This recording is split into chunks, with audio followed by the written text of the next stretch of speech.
Roadside crosses, much like this one, are set here to memorialize loved ones who have lost their lives on the road. However, a man who calls himself Thomas Paine claims that they are a violation of the separation of church and state. And when he sees one, he removes it. An ordinance that would outlaw people leaving bars and clubs with to-go cups was defeated 5-4 2 weeks ago. However, this ordinance might be about to make a comeback.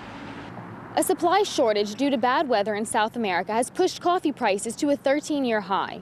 Local coffee houses in Acadiana say that they have seen a rise in cost, but they also say that they are doing their very best not to pass this cost on to you. Gas prices have dropped nearly 1 cent per gallon this past week. Drivers in Louisiana are now paying on average $2.64 per gallon, which is actually 18 cents less than the national average. Good afternoon, it's 3 o'clock. You're listening to KRVS 88.7 FM, Lafayette, Lake Charles. KRVS Radio, a public broadcasting facility licensed to UL, started in 1963 with an original range of 6 city blocks and has now expanded to 650,000 potential listeners. General Manager Dave Spezialy says that as KRVS stayed up to date, the station itself did not. Although the radio station grew exponentially in terms of staff and role and scope and power and podcasting and streaming internet and so forth, streaming audio over the internet, the physical plant remained pretty much the same.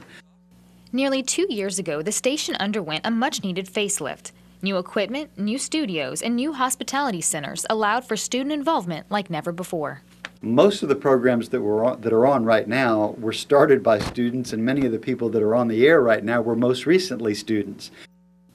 Taking the reins of their broadcast while under the guidance of working radio professionals, Spezialy says gives UL students a competitive edge. Working with a professional staff, the students can point to that on their resumes and say, just as they would with La Louisiane or some other ancillary service of the university, look at this excellent publication. I had a part in it. In Lafayette, I'm Mary Morgan.